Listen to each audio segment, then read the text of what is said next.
Bonjour, bonsoir, dépendamment de l'heure à laquelle vous allez regarder cette vidéo. Donc, j'avais déjà fait l'introduction au gym, mais lorsque je tournais la vidéo, mes idées n'étaient pas très bien structurées, donc j'ai parlé un peu de tout et de n'importe quoi à la fois. Donc du coup, ça fait en sorte que ça n'avait pas vraiment l'air préparé. Ce qui était le cas, ça n'était pas préparé. Donc j'ai décidé de refaire ça un peu plus posé à la maison avec une structure bien précise. Donc je vais parler de deux points qui sont interconnectés les uns des autres. Donc le premier point, c'est les blessures en fait. La semaine dernière, ou il y a 2 semaines de ça, j'ai été blessé tout le temps. Je me suis d'abord blessé à l'épaule, ensuite au doigt, ensuite au tibia. Au tibia, je sais comment c'est arrivé parce que c'était lors d'un sparring. Mais au doigt et à l'épaule, je sais pas exactement comment c'est arrivé. Donc, ce qui fait que je me suis rendu compte d'un fait, on est tout le temps blessé. Quand on fait du jiu-jitsu, on est tout le temps blessé. Et c'est quelque chose que je n'avais pas encore intégré ou c'est quelque chose qu'on va pas vous dire quand vous commencez à faire la pratique de cet art martial. Donc, du coup, je me suis rendu compte que c'est quelque chose avec lequel je devais toujours calculer ou alors avancer parce que il y aura pas vraiment de jours où il n'y a pas vraiment de semaine où vous serez tout le temps à 100%. C'est très très rare. C'est très très rare. Et pour quelqu'un comme moi qui tourne beaucoup et avec des gros rôles, c'est souvent, je pense que ça va être difficile de pouvoir être à 100% tout le temps. Donc, ce qui m'a amené au deuxième point, c'était comment est-ce qu'on fait pour rouler ou alors comment est-ce qu'on fait pour perdurer dans ce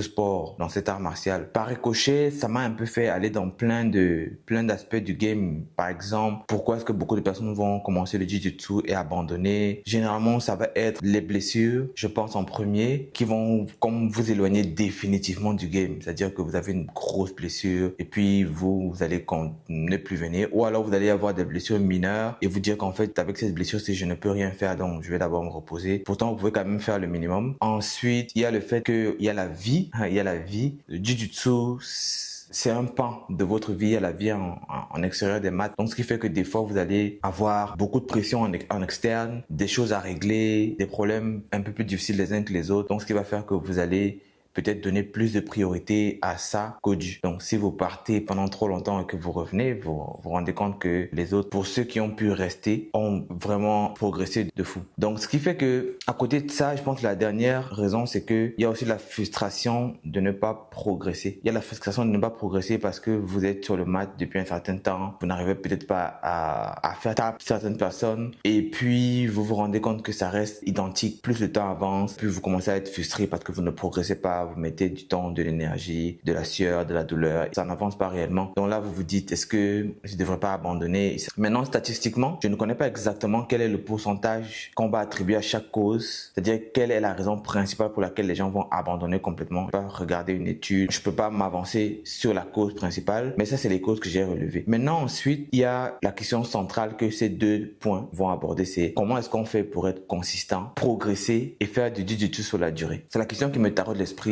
actuellement parce qu'en fait personnellement mon approche, et je pense que c'est l'approche que beaucoup de personnes, surtout celles qui veulent progresser, doivent aborder, c'est de beaucoup tourner parce qu'en fait peu importe le domaine de la vie, peu importe la discipline, pas seulement le jiu-jitsu, vous aurez besoin d'être sur le terrain, vous aurez besoin d'avoir de l'expérience. La théorie c'est bien, mais la pratique c'est encore mieux. Donc pour avoir de l'expérience, pour avoir de la pratique, il faut rouler.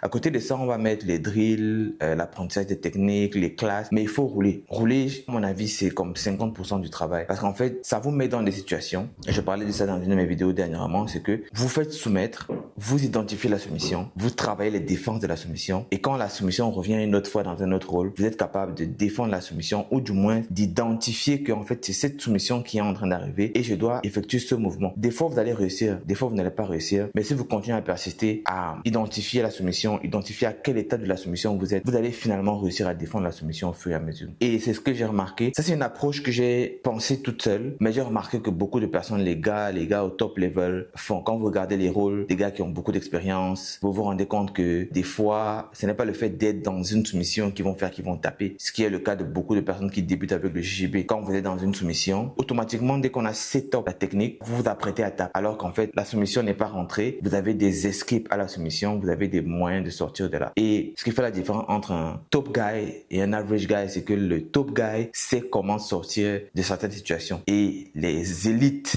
c'est-à-dire le top 1%, C'est une expression futile que les gens utilisent, mais bon, je l'utilise juste pour que vous puissiez un peu vous matérialiser ce que je veux dire. Je veux dire, ceux qui sont vraiment en haut de la chaîne, eux, ils savent que cette soumission, je sors comme ça. Cette soumission, je sors comme ça. Cette soumission, je sors comme ça. Si je me place comme ça dans telle position, par rapport à telle soumission, je peux pas taper. Même si je veux pas sortir, je vais quand même me reposer, respirer un peu. Donc, c'est pour ça que je disais que il faut beaucoup rouler pour vous faire taper. C'est contre-intuitif, mais il faut beaucoup rouler pour vous faire soumettre. Et si vous faites soumettre, vous pouvez identifier par quoi vous vous êtes fait soumettre et vous pouvez travailler les counters par la suite. Donc, du coup, ça m'a amené à un point qui était comment est-ce que je calibre tout ça? C'est-à-dire, comment est-ce que éviter les blessures et comment est-ce que je fais pour avoir le maximum de rôles de qualité? Parce que les rôles de qualité, généralement, c'est avec des gars qui sont tough la plupart du temps et très bons techniquement. Vous pouvez avoir des gars très bons techniquement qui sont pas tough. Vous pouvez avoir des gars tough qui sont pas très bons techniquement. Mais les gars qui progressent, qui ont du niveau, sont généralement tough et techniques. Et c'est avec ces gars-là qu'il faut aller rouler. Parce qu'avec ces gars-là, vous allez beaucoup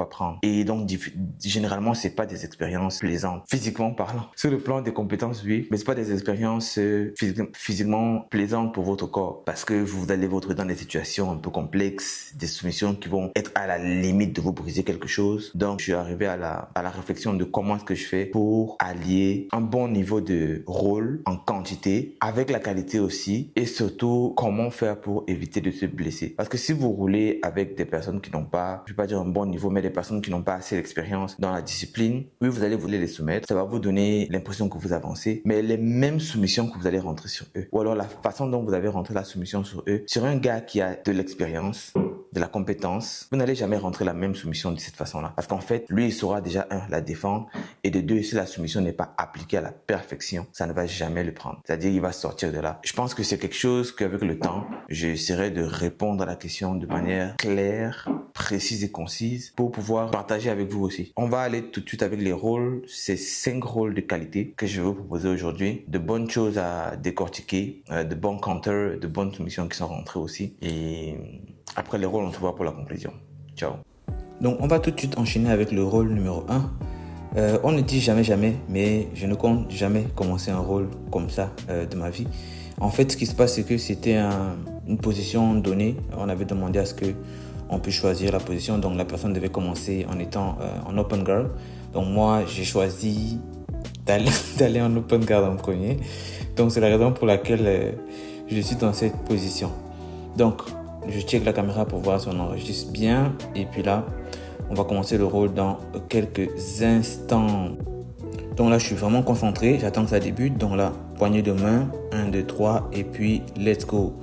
Donc, directement, je suis fesses sur le sol. Mon partenaire donc essaie de connecter avec moi directement. Il attrape mes 2 chevilles et il les envoie en l'air. Donc, je perds un peu la balance, mais je réussis à revenir.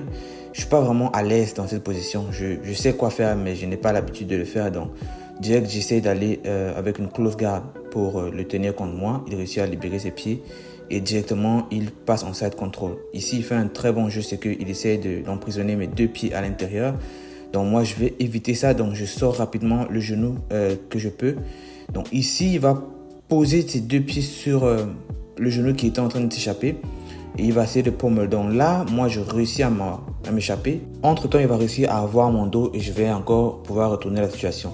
Excusez pour le gros cut, on n'était pas là dans l'angle de la caméra, donc on revient. Maintenant, c'est lui qui est en close guard et moi, je suis là à essayer de m'échapper. Donc, j'essaie la technique basique, c'est-à-dire de mettre mes 2 genoux sur mes 2 coudes, autant pour moi, sur ses genoux ou sur ses cuisses et essayer de pousser. Donc, je réussis à me libérer parce qu'il s'est levé. Ma technique n'a pas pu être mise en place, mais il s'est levé. Donc, ici, il essaie d'aller pour un triangle. Donc, directement, j'essaie d'abord de garder ma balance en premier et d'aller avec un genou sur la cuisse pour essayer d'écarter le second pied. Donc là, j'ai un pied à l'intérieur, un pied à l'extérieur, mais je voudrais écarter mon deuxième pied, c'est-à-dire celui qui est en l'air, exactement comme ceci, pour avoir un grip sur son dos et puis essayer d'inverser. Donc là, j'essaie d'inverser et pour éviter mon inversion, il se retourne et je réussis à avoir son cou. Là, je vais dans son dos pour avoir un hook. Donc ici, j'essaie le hook, mais il est vraiment en position de tortue, vraiment très compact. Donc, il n'y a aucun endroit où je peux mettre mon pied ou quoi que ce soit. Et regardez son pied gauche, il hook mon pied. Donc, en fait, c'était une sorte de bait pour prendre ma cheville qui a très bien marché de son côté. Donc, du coup, ici, je suis comme un peu piégé. Malheureusement, on ne voit pas exactement ce qui se passe de l'autre côté, mais c'est super simple, c'est que ma cheville est dans le creux de son aisselle en fait. Est dans le creux de son aisselle. Donc, et avec ses pieds qui sont en forme de X, il me sépare de mon pied. Donc mon genou est complètement de son côté et il tente un heel hook. Donc honnêtement ici ma posture je suis même pas sûr qu'elle soit bonne. Déjà mon genou est de son side. Donc en fait j'essaie d'attraper ses mains parce qu'en fait c'est avec les mains qu'il essaie de finir mon talon. Donc je me dis que si sa main n'est pas sur mon talon, je peux empêcher qu'il tourne. Il faut aussi noter qu'il est très nice en fait. Il est très nice avec mon talon. Une autre personne l'aurait tourné brutalement. Même si on est au gym, des fois vous avez des personnes qui vont... Donc le fait qu'il soit vraiment gentle me donne la possibilité de défendre et même de réfléchir. Donc là, je réussis à avoir une position plutôt stable, c'est-à-dire que j'ai ses mains en contrôle et mon pied est pas hors de danger, mais quand même dehors. Vous voyez ici, c'est le talon qui reprend, donc il prend le talon. Je n'ai pas envie de tourner, je me dis que je peux inverser en arrière sur mon pied gauche que je vais envoyer de l'autre côté de ses genoux, mais je ne réussis pas à le faire à temps. Donc du coup, il a toujours le contrôle de mon pied et il le met maintenant de son côté droit.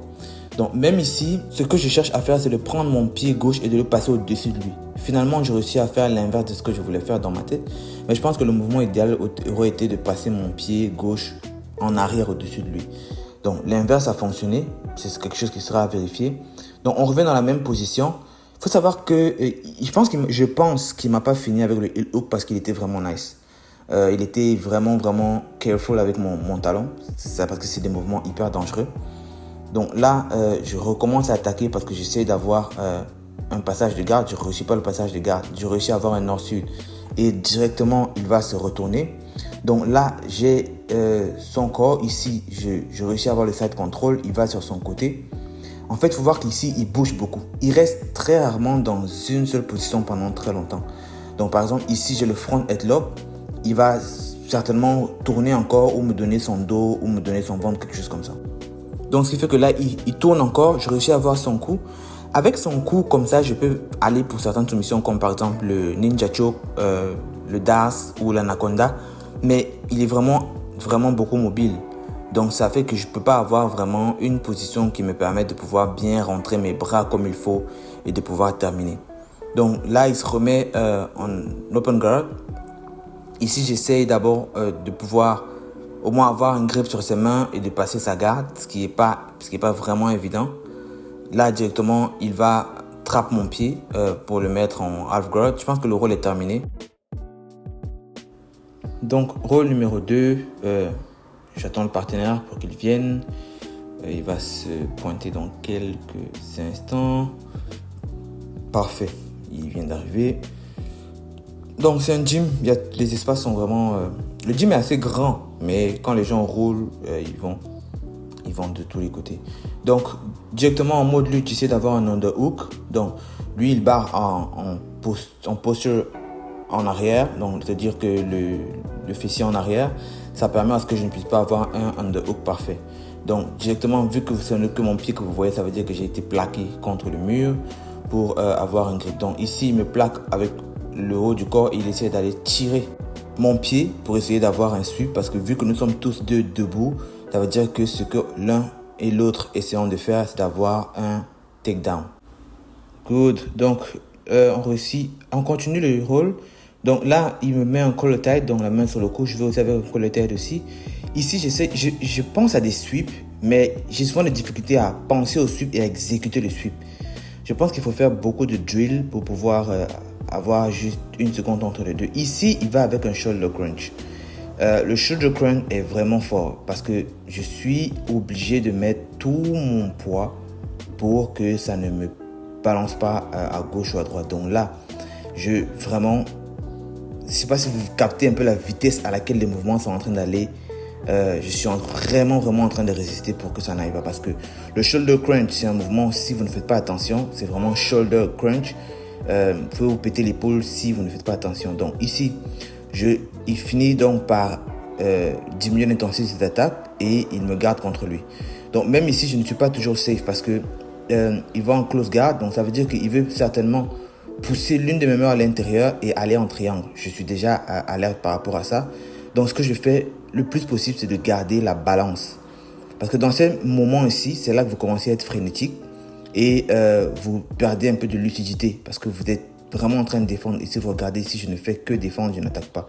Donc là, je réussis à contrecarrer son pied, il va sur le côté et directement, grosse erreur. Je ne sais pas exactement à quel moment je fais l'erreur, mais il a mon pied sous son aisselle. Donc là encore, c'est gérable pour moi parce que c'est pas vraiment tendu. Sauf que ici, déjà, c'est un knee bar. Donc mon genou est tendu de son côté. Je n'ai pas vraiment l'idée de comment défendre ça. Je surveille juste ici. Comparément au premier rôle que vous avez vu à celui-ci, le niveau d'intensité, ce que vous observez, multipliez-le par 3. C'est vraiment, vraiment plus intense ici. Donc, je me suis fait soumettre. On va reset la position. Donc, du coup, il va sur son côté. Donc, il va en half guard. Regardez, il a déjà son pied qui est dans le creux de mon pied gauche. Donc, ce que je fais, c'est que je sais que son pied est là. Mais je vais juste m'asseoir dessus pour mettre vraiment la pression pour qu'il ne puisse pas bouger. Donc, je réussis à l'immobiliser. Pendant ce temps, moi, je peux maintenant focus sur attaquer les mains ou autre chose. Parce que c'est quelqu'un qui attaque les pieds. Donc, généralement, pour qu'on vous attaque les pieds, il faut qu'on puisse casser votre balance en deux. Donc, vu qu'au sol, il ne peut plus attaquer, il décide de se lever pour me plaquer contre le mur. Donc, moi, debout, je suis vraiment, mais alors vraiment, vraiment solide. Ce qui fait que je suis capable de contrer pratiquement toutes les attaques qui vont être faites étant debout. Donc, ce qui fait que debout, j'ai beaucoup plus d'avantages. Donc, je réussis quand même à avoir son coup ici. Donc, il réussit à inverser. Donc, là, il essaie de sauter pour avoir mon coup par le haut. Ça ne marche pas. Donc, là, j'ai un collar tie. J'essaie de set up un sweep. Ça ne fonctionne pas. J'ai des sweeps que je peux mettre en place ici. Mais je suis trop dans un état second pour pouvoir réfléchir au sweep et les mettre en place. Donc, là, il essaie encore de me tourner de gauche à droite. Donc là, on est vraiment en mode lutte. C'est vraiment, vraiment de la lutte pure. Mais en lutte, je suis solide. Je suis solide en lutte. Donc du coup, je pense qu'il ne va rien se passer de plus. On est vraiment dans un angle et tout. Et si vous voyez qu'on reste debout tout le temps, ça veut dire que personne n'arrive à amener l'autre au sol. Moi non plus. Donc du coup, je pense que le rôle va s'arrêter là. Je me suis fait tape dans ce rôle. Donc là, on va pouvoir attaquer le rôle numéro 3. Ici, je demande à mon partenaire de me mount, donc, parce que j'ai envie de travailler un peu mes sorties de mount. Donc, directement, il attrape mes deux poignets et il va essayer de les immobiliser. Donc, moi, normalement, je dois rester avec mes mains vraiment tight, collées sur mon corps, vraiment direct sur moi. Et ici, je sors carrément mes coudes sur les côtés et c'est quelque chose sur lequel il peut capitaliser. Malheureusement, il ne capitalise pas dessus. Je dois normalement aller sur un côté et essayer de trapper son pied. Effectivement, c'est ça que je dois faire. Donc là, je fais ça. Une sortie de mount quand même bien équilibrée. Du coup, toutefois, il a quand même un grip sur mes deux pieds, mais je réussis à me lever. Donc là, je prends sa tête et directement, il met un parfait takedown. Mais j'anticipe et je me mets directement sur mon genou. Là, je garde un contrôle sur sa tête.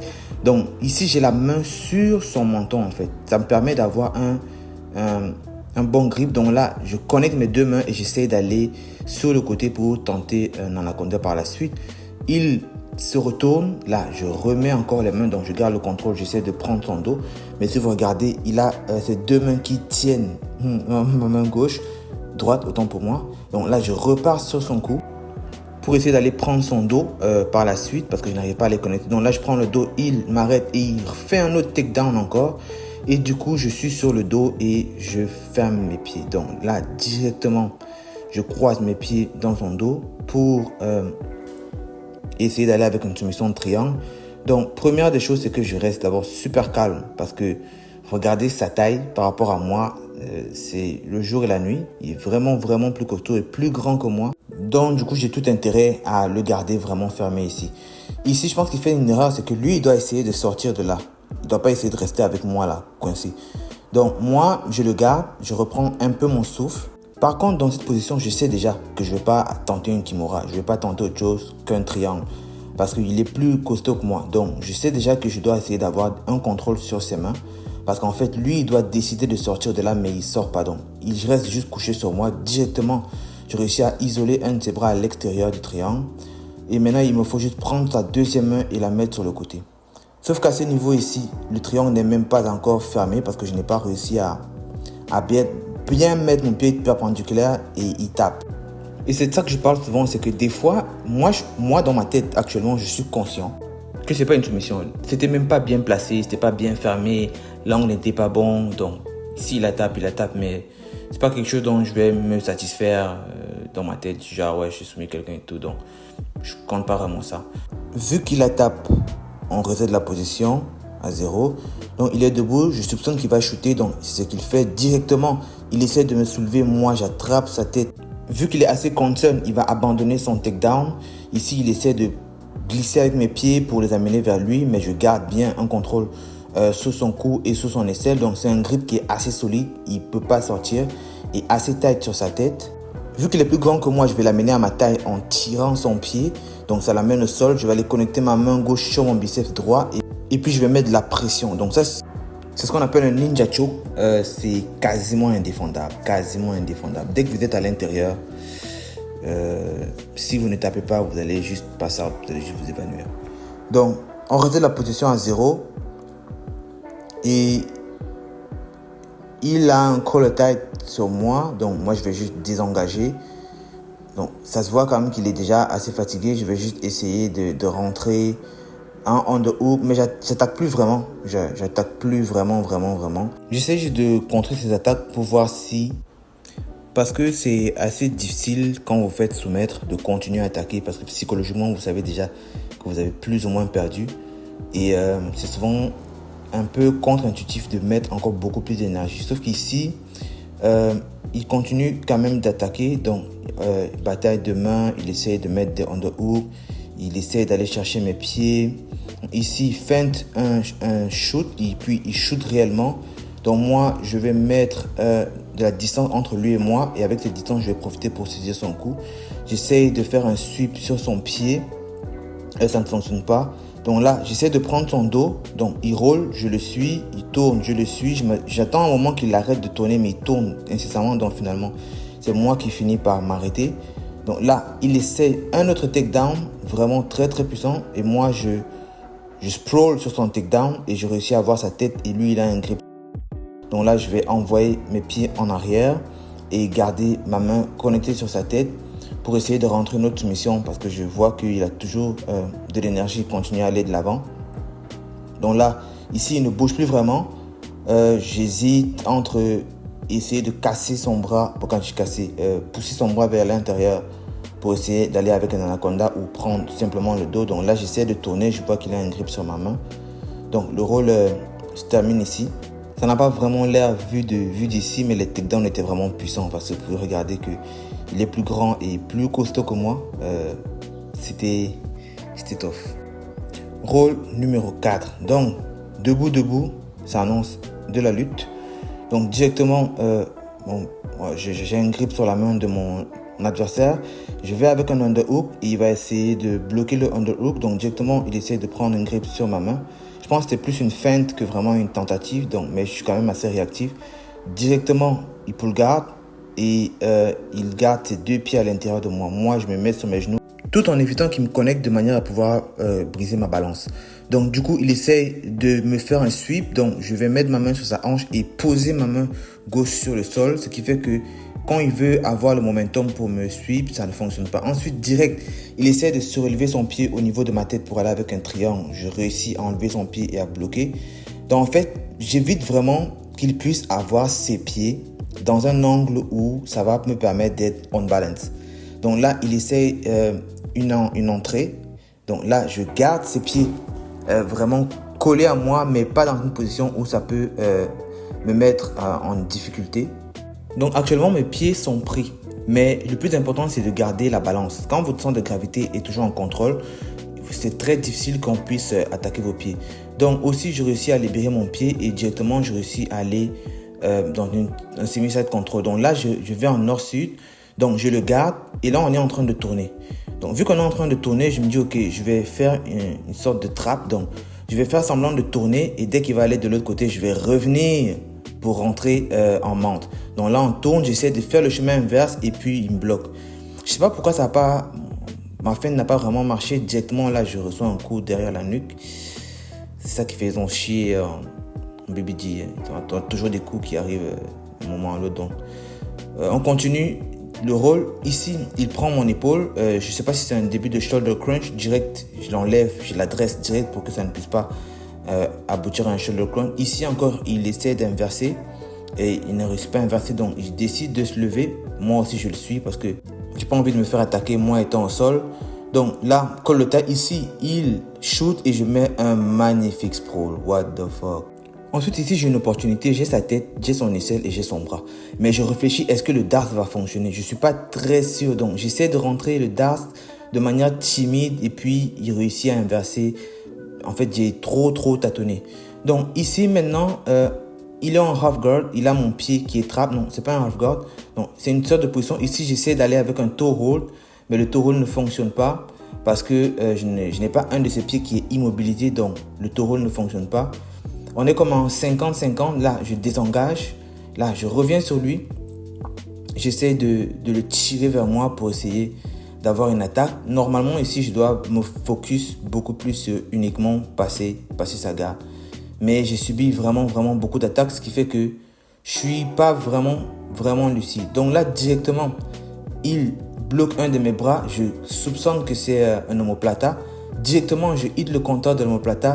Je pense que ça, c'est incroyable. Ensuite, je me retrouve dans une position quand même favorable. Je suis pratiquement en side control. Donc là, j'essaye vraiment de le maintenir en side control, mais il ne reste pas en side control. Donc avec ma main, j'essaie d'avoir un contrôle sur ses hanches en totalité, mais il ne reste pas stable. Donc du coup, il se rassoit. Je dois réattaquer. Donc directement, je vais avec un grip sur sa main. Et j'essaie de rentrer avec un genou sur sa cuisse et l'autre à l'extérieur. Directement, c'est la position basique que je connais dans cette position-ci. Donc là, il se lève, il veut aller en lutte. Donc moi, je me lève aussi. Donc directement, il me tire vers lui. Je ne sais pas pourquoi je suis vraiment en mode victime ici, là, parce que j'ai carrément mes chances de rester debout et d'attaquer plus. Je pense que c'est le fait d'avoir subi plusieurs attaques qui font en sorte que je suis un peu épuisé parce que c'est pas évident.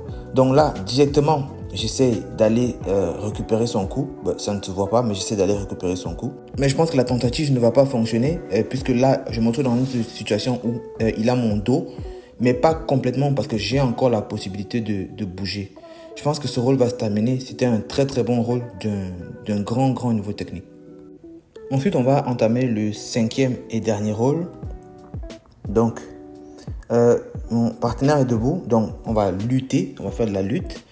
Il y a quelque chose que j'ai remarqué chez moi. C'est que je suis toujours en mode match d'énergie. C'est-à-dire que si mon partenaire va doucement, je vais aller doucement. S'il va à 50, je vais aller à 50. S'il va à 100, je vais aller à 100. Et ainsi de suite. En fait, je n'arrive pas souvent moi-même à imposer le rythme que je veux dans un rôle. Et c'est quelque chose sur lequel je compte travailler et je pense que quand je vais améliorer ça, mon niveau va prendre beaucoup en termes de qualité. Donc ici, directement, j'ai un underhook et j'ai une prise sur sa main.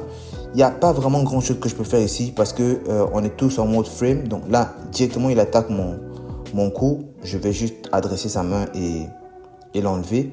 Sur ce rôle ici, on ne dirait pas que c'est la même personne avec le rôle numéro 4.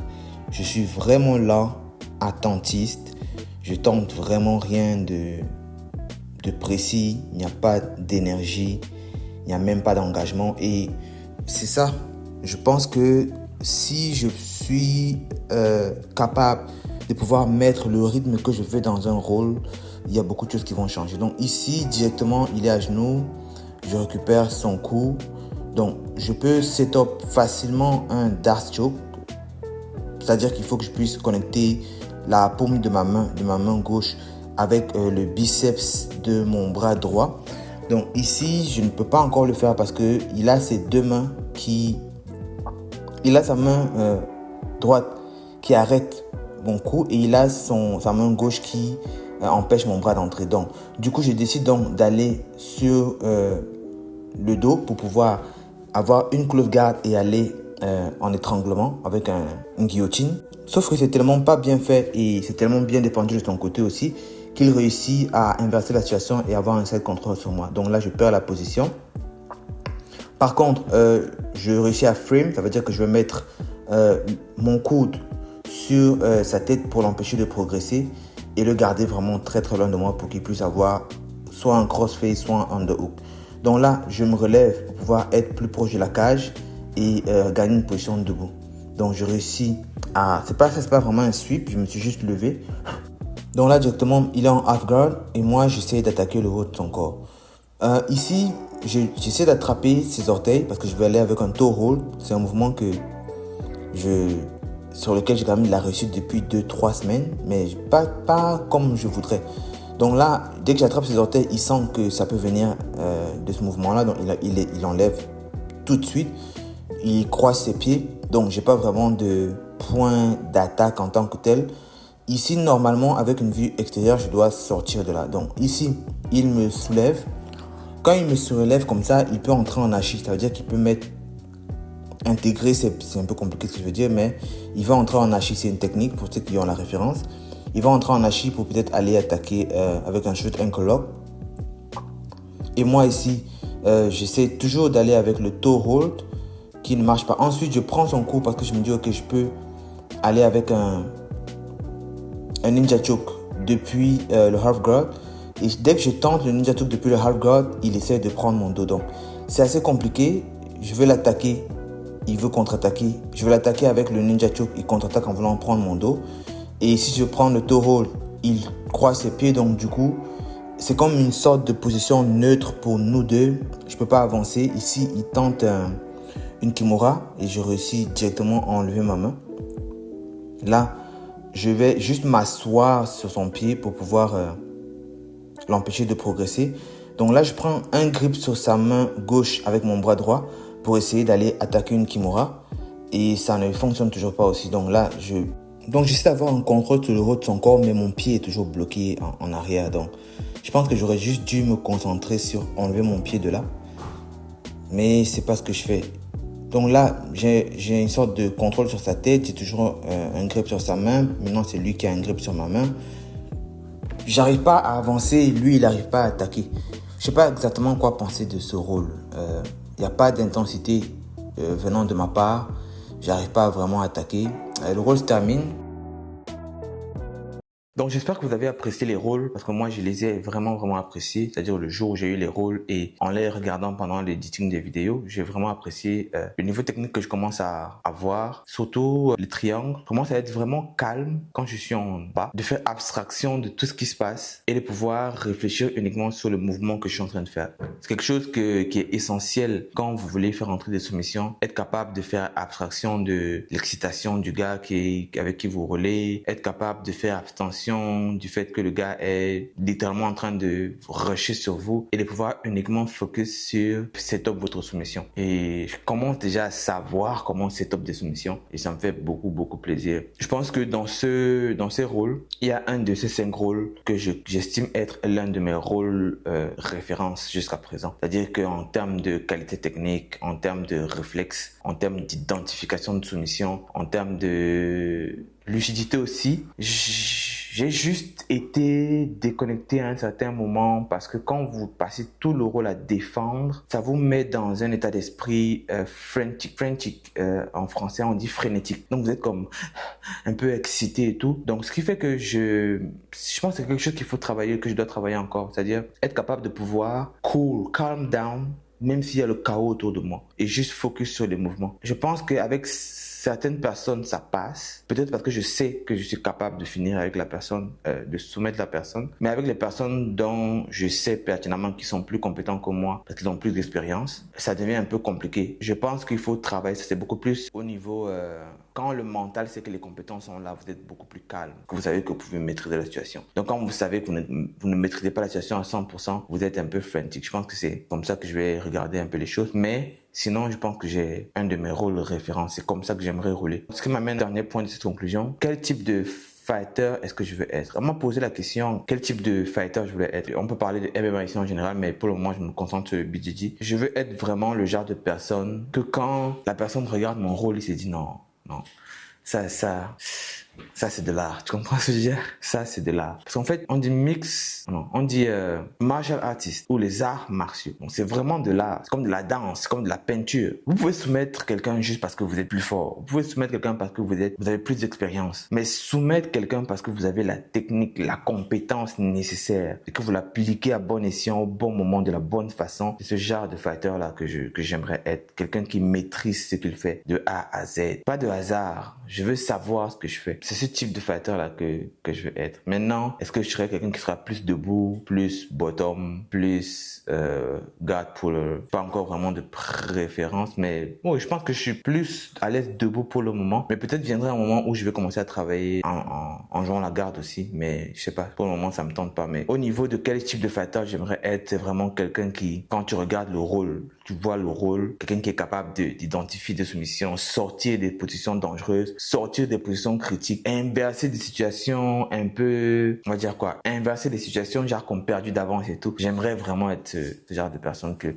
quand tu regardes les rôles, parce qu'il y a des personnes comme ça que je watch des fois, tu regardes son rôle, tu dis what the fuck, ce gars est bon. Tu dis non, ce gars, il est fort. Moi, je veux pas que les gens disent que je suis fort, mais je veux que les gens puissent apprendre de moi aussi comme j'ai appris des autres, juste en regardant ce que tu fais. C'est juste très beau, très beau quand c'est fait comme ça. Et si c'est seulement soumettre les gens, ben, pour vous arriver de soumettre des gens avec des mauvaises techniques, juste parce que la personne ne sait pas quoi faire, ou juste parce que la personne panique, ou juste parce que la personne a mal, ou juste parce que la personne a peur. Et en tant que gars qui fait du BJJ, c'est la pire des choses que vous voulez qu'il vous arrive. Il faut que vous soumettez un gars parce que il est dans une position où même s'il fait quoi, il peut plus sortir. C'est-à-dire que c'est fini pour lui. Ça veut dire que vous avez appliqué la technique à la perfection. That is the kind of fighter that I want to be. So, see you on the next video. I hope you enjoy the role. Ciao.